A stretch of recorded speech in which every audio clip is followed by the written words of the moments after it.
tirar os sapatos antes de entrar na casa, muitas coisas assim que eram tradições, e eles seguiam isso à risca. E você, no decorrer da história de Jesus, do ministério de Jesus, vai ver os fariseus confrontando ele, porque eles seguiam mesmo à risca essas coisas da tradição. Então ele, por ser um dos principais, por ele ser um dos mais importantes ali, daqueles líderes religiosos ali, ele procura Jesus à noite, um tanto para esconder a sua reputação, a sua posição, para que ninguém pudesse ver ele ali conversando com Jesus. Então ele vai ter com Jesus de noite, porque ele ficou curioso, ele ficou interessado naquilo que Jesus estava fazendo, e ele viu que aquilo não era de uma pessoa normal fazer. No entanto, ele fala e usa duas expressões para Jesus, como rabi, mestre. Ele nunca viu Jesus lá na sinagoga estudando, ele nunca tinha visto Jesus lá dentro de um templo estudando, e ele reconhece Jesus como rabi, como mestre, porque ele vê que Jesus tinha uma certa autoridade diferente. E ele faz para Jesus essa pergunta, fala assim: ninguém pode fazer isso que você faz se Deus não for com ele. A curiosidade, irmãos, chamou Nicodemos a ter esse encontro com Jesus. E o problema muitas das vezes é que muitas pessoas, às vezes, por curiosidade de saber, de querer conhecer Jesus, eles vão atrás de Jesus. E talvez a expectativa aqui de Nicodemos seria a expectativa do jovem rico. A expectativa do jovem rico foi aquela: eu vou ver o que ele vai falar comigo. E a expectativa dele, a resposta dele foi o quê? Uma coisa ainda te falta. Talvez essa fosse a resposta que Nicodemos queria receber. Nicodemos, só te falta uma coisa. Mas quando ele chega lá e faz essa pergunta para Jesus, demonstra, abre o seu coração para Jesus, Jesus fala com ele: olha, Nicodemos, é preciso você nascer de novo. E Nicodemos, não entendendo, fala: mas como, Jesus? Um homem velho vai voltar ao ventre da sua mãe e vai nascer, vai ser gerado de novo. Jesus fala com ele: aquele que não nascer da água e do Espírito não pode entrar no reino de Deus. E Nicodemos continua ainda não entendendo. Ele fala: olha, eu estou te falando das coisas que coisas carnais, coisas terrenas, você não entende. As coisas espirituais você então não pode entender, porque as coisas espirituais, elas são discernidas espiritualmente. E Jesus se admirou, porque Nicodemos, sendo um homem de posição, um estudioso da Bíblia, um religioso, ele não entendeu aquilo que ele estava falando com ele. E ele chega no ponto que ele fala: olha, assim como a serpente foi estendida ali no deserto, para que todo aquele que olhasse para ela fosse curado, assim importa que o Filho do Homem seja levantado do madeiro, para que todo aquele que nele crê tenha a vida eterna. E Nicodemos ainda, irmão, não acreditou, mas aquela palavra ficou dentro dele.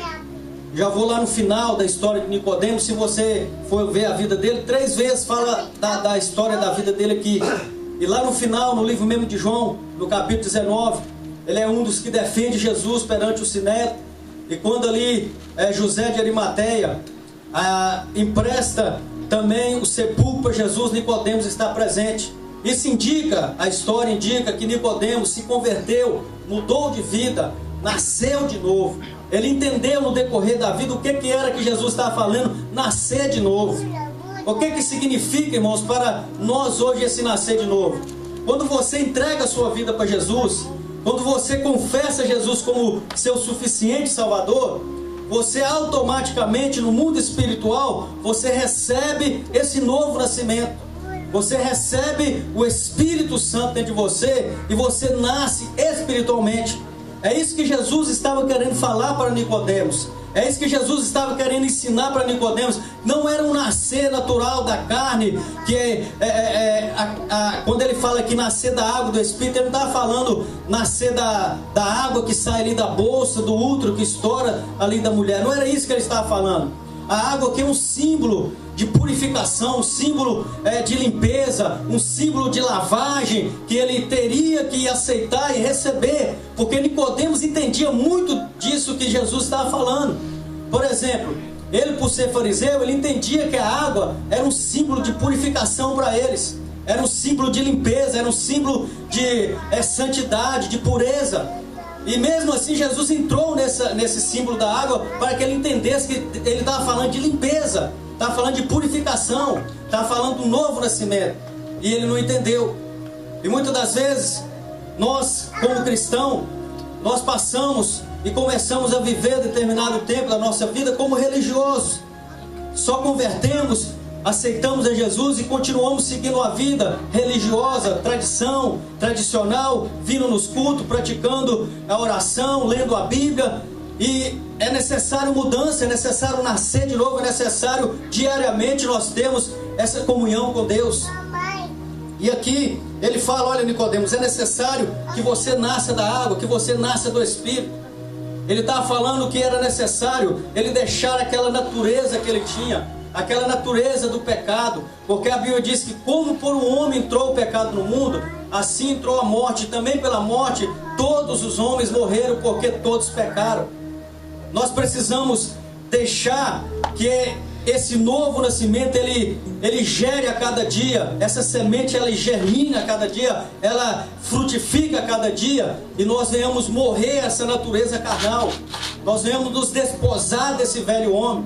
É assim que Paulo fala que nós devemos despir desse velho homem, despir dessa velha natureza, do velho costume, da velha tradição, e nos revestir do novo homem que é segundo a imagem de Deus, que é segundo a vontade de Deus.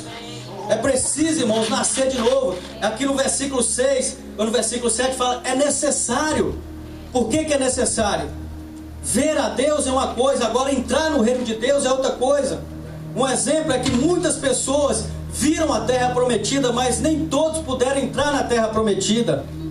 Muitos ainda vão ver o céu, falando no sentido espiritual, mas não vão entrar no céu, porque se não nascer de novo, se não converter de verdade, se não mudar de verdade, se não fazer um giro de 180 e largar a vida errada, a vida de engano, a vida de mentira, a vida de pecado, vai ficar enganando a si próprio. Jesus está falando: Nicodemo, não adianta você ficar aí purificando a sua mão, lavando os seus pés, lavando a mão antes de comer, lavando o alimento. Se você não nascer da água, não nascer do Espírito, você não vai entrar no reino de Deus. É necessário, irmãos, nós nascermos de novo. É necessário nós mudarmos de vida. É necessário nós tomarmos decisões de mudança em nossa vida. Por exemplo,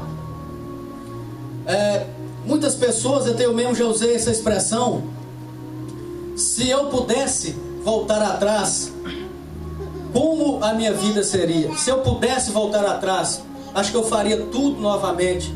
Se eu soubesse como que era. Quantas vezes você já falou isso para você mesmo? Se eu soubesse como que era, se eu soubesse que se fosse assim, eu voltaria lá atrás e faria tudo de novo.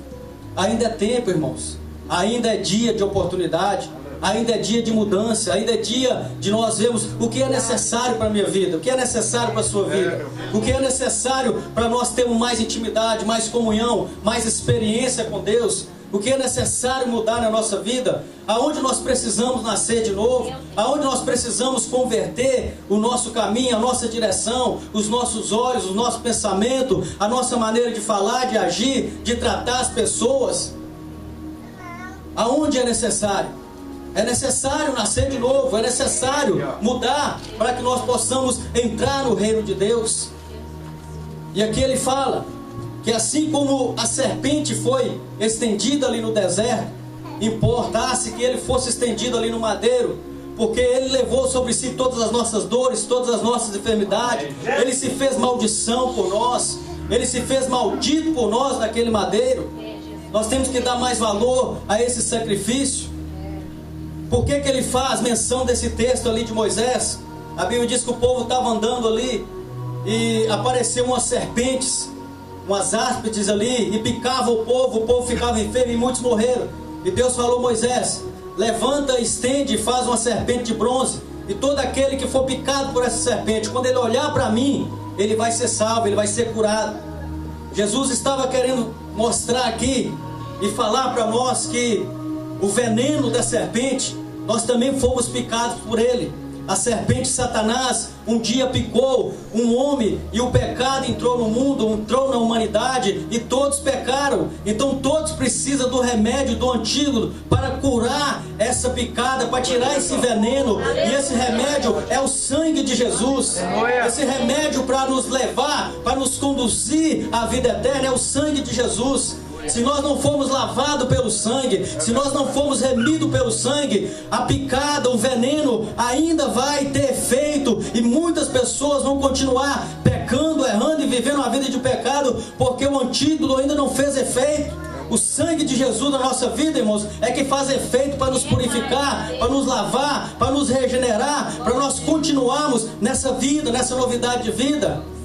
Por isso que é necessário nós tomarmos essa decisão a cada dia de converter, de mudar de vida, de entrar nessa avenida rumo ao caminho da vida eterna que Jesus nos deu, Ele mesmo é o caminho. É preciso nascer de novo, é preciso nascer da água, é preciso nascer do Espírito, é preciso mudança de comportamento, de pensamento, de atitude. É isso que ele estava falando para Nicodemos. E a serpente ali simbolizava a cura, simbolizava a libertação para o povo. E da mesma forma que Jesus foi estendido naquela cruz pelo meu pecado, pelo seu pecado, todas as vezes que nós passamos por situações, é só nós olharmos para a cruz e sabemos que de lá vem a nossa vitória, de lá vem a nossa restauração, a nossa regeneração, para nós continuarmos indo rumo à vida eterna. Aleluia. O novo nascimento, irmãos, ele é inexplicável. É um milagre de Deus para a nossa vida. O novo nascimento ele não é visto no físico, ele é espiritual. Esse novo nascimento que fala aqui, ele é espiritual, não é um nascer físico. E o Espírito Santo, ele nos ajuda na nossa transformação, na nossa mente, no nosso coração, na nossa alma. É por isso que quando uma pessoa vem, ele converte, ele começa a deixar os velhos costumes dele, ele começa a deixar as velhas práticas dele, porque o Espírito Santo vai trabalhando, vai confortando, vai moldando, vai lapidando aquela vida, e a pessoa vai deixando aquelas atitudes, aquelas práticas que ele tinha. Por exemplo, a pessoa, ela costumava a ir num certo ambiente, e quando ele passa ou vai tentar ir naquele ambiente, ele não se sente bem. Isso é característica do novo nascimento. A pessoa vai começando a ver o espiritual, vai começando a entender o espiritual.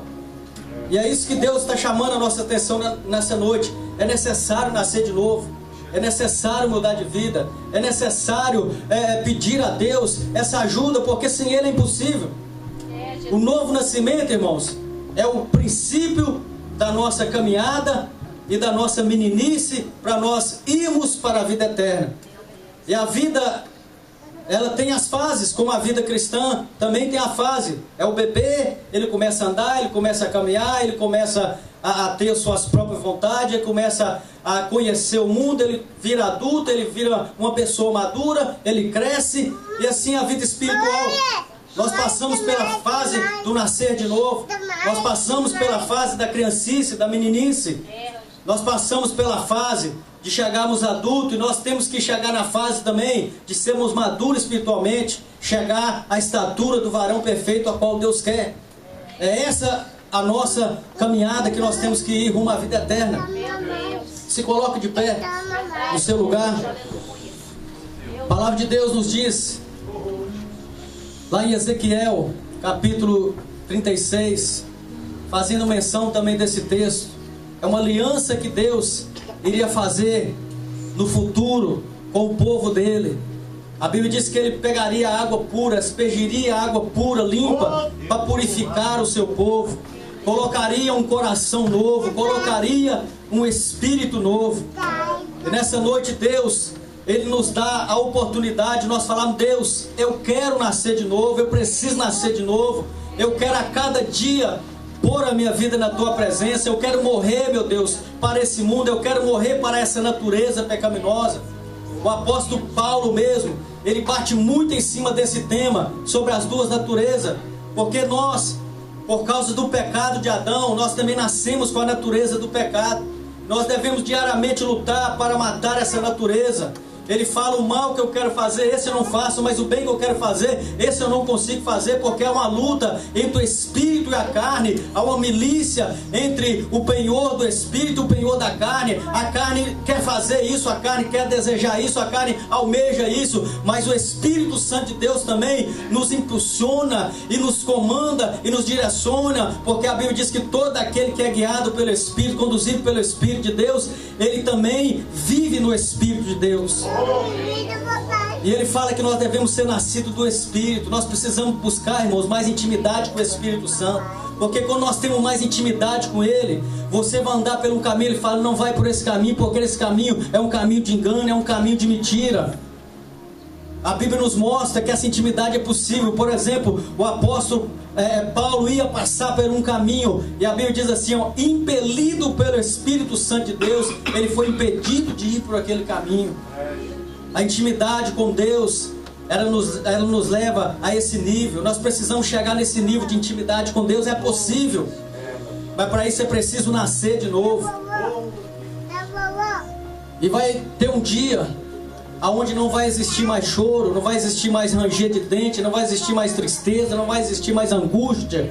Hoje nós estamos nesse corpo corruptível. Hoje nós estamos nesse corpo que é perecível, essa carne que muitas das vezes nos faz afastar de Deus. Mas a Bíblia nos diz que um dia aquilo que é incorruptível se revestirá de incorruptibilidade. Aquilo que é perecível não vai ser mais perecível. Aquilo que é destrutivo não vai ser mais destrutivo. Sabe por quê? Deus um dia vai te dar o corpo glorioso. Continue lutando, continue caminhando, dá mais um passo. Não desanime, não pare de andar, não pare de caminhar, não perca a fé. É necessário nascer de novo. É necessário nascer de novo. Aleluia. Eu quero que você volte hoje para sua casa com esse pensamento. É necessário eu mudar. É necessário eu nascer de novo. Agora, o que é preciso ser mudado na sua vida, o que é necessário ser transformado na sua vida, aquilo que é só você e Deus, aquilo que é só você na sua intimidade com Ele, é o que você vai falar com Ele nessa noite, na sua oração. Deus, é necessário isso, é necessário isso, é necessário, meu Deus, essa transformação, é necessário esse milagre, é necessário esse mover, é necessário, meu Deus, me ajuda. E o Espírito Santo de Deus está disposto a nos ajudar, irmãos. O Espírito Santo de Deus está disposto a nos dar esse impulso para essa mudança. Imagina comigo agora com seus olhos ainda fechados.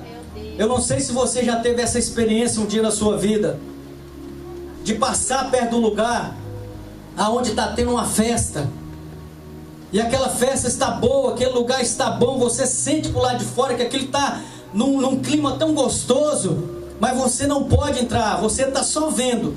É por isso que eu falei a diferença entre você ver o reino e você entrar no reino. Agora, quando a pessoa tem o passe, quando a pessoa tem o ingresso, quando a pessoa tem o convite, ele vai lá dentro daquele lugar e ele participa, ele desfruta, ele sente aquele momento, ele não só vê, mas ele entra naquele lugar. Imagina, irmão, se nós ficarmos aqui o tempo todo da nossa vida só vendo e imaginando com nossos olhos espirituais como que é o reino de Deus, e chegar no dia da verdade nós não entrarmos lá. Se não nascer de novo, é isso que vai acontecer. Não somente ver o reino, mas também entrar no reino. É preciso nascer de novo. Nós venhamos orar nessa noite e pedir a Deus que venha nos ajudar a vencer a concupiscência dos olhos, a soberba da vida, a soberba da carne, e a nos converter de verdade, de fato, de coração, de alma, de corpo e espírito. Coloca a sua mão no seu coração, vamos orar a Deus. Meu Deus, quero apresentar, meu Pai, nas tuas mãos, nesse momento, a minha vida, meu Pai, a vida da tua igreja, meu Pai. Meu Deus, nós ainda estamos, meu Pai, nesse corpo, meu Pai, perecível, corruptível. Essa carne, meu Pai, que muitas das vezes, meu Pai, quer, e a vontade dela de verdade, meu Pai, é ficar folgada, Como diz aquele homem, deita e dorme, alma minha, porque estão cheios nossos celeiros. E essa noite, se te pedir a tua alma, o que tem preparada para ela? A nossa alma, meu Pai, a nossa carne, meu Pai, ela não quer, meu Deus, pagar o preço de oração. Ela não quer, meu Deus, pagar o preço, meu Pai, de amar o próximo, de pregar o Teu Evangelho para as criaturas que estão aí fora. Mas, meu Pai, em nome de Jesus, nos ajuda, meu Pai, nessa noite. E nos dê, meu Pai, esperança, expectativa, meu Pai, de um dia, meu Pai, nós estamos com o Senhor até aquele grande dia quando soar a trombeta. E assim diz a Tua palavra, aquilo que é, meu Pai, corruptível se revestirá de incorruptibilidade. Aquilo, meu Pai, que é, meu Deus, Senhor, perecível se revestirá daquilo que não é imperecível. E assim, meu Pai, nós veremos o Senhor. E o Senhor mesmo junto com nós vai falar: morte, foi tragada a morte, onde está a sua vitória, ó morte? E nós estaremos com o Senhor, meu Pai, no céu, meu Pai, no seio do Senhor, aonde não há choro, aonde não há tristeza, aonde não há angústia, aonde não há problema, aonde não há nada que nos separa. Mas para isso ainda, meu Pai, existe essa caminhada, meu Deus, aonde, meu Deus, nós vamos ter que militar, meu Pai, e lutar contra essa, meu Deus, natureza, que não é fácil, meu Pai, de nós vencermos ela. Às vezes nós queremos orar, meu Pai, mas ela não quer. Às vezes nós queremos, meu Pai, o espiritual, mas a carne, meu Pai, quer o material, quer, meu Pai, meu Deus, as coisas que são, meu Pai, aqui passageiras e terrenas. Deus nos ajuda, meu Pai, a cada dia a morrer para o nosso eu, para o nosso ego, para a nossa vontade, para as nossas, meu Pai, prioridade, para as nossas, meu Pai, necessidades, meu Pai, como homem, como mulher, nas nossas vontades, voluções carnais, ó Pai. Espírito Santo, venha nos ajudar, venha nos guiar, venha nos conduzir a cada dia a irmos ao encontro do caminho eterno da salvação. Obrigado, meu Pai, porque o Senhor já tomou o nosso lugar. O Senhor, meu Pai, já se fez pecado, já se fez maldição por nós. O Senhor já foi estendido naquele madeiro para que hoje nós possamos ter a vida eterna e que nós venhamos um dia, meu Pai, ter de verdade, meu Pai, e de fato essa vida eterna, porque o seu projeto, o seu plano sempre foi, meu Pai, o eterno para o homem. Quando o Senhor colocou o homem ali no Éden, meu Pai, era para ele ter ali, meu Pai, a eternidade dele, a vida dele ali eterna. Mas o pecado entrou, a serpente, meu Pai, enganou. E que não venha ser assim conosco, meu Pai. Que nós não venhamos perder o nosso Éden hoje, que é, meu Pai, a nossa salvação, através do seu sacrifício, do teu sangue. É o que eu oro, meu Pai, e te agradeço, em nome de Jesus. Você pode dar uma salva de palmas para ele? Louvado seja o nome do Senhor.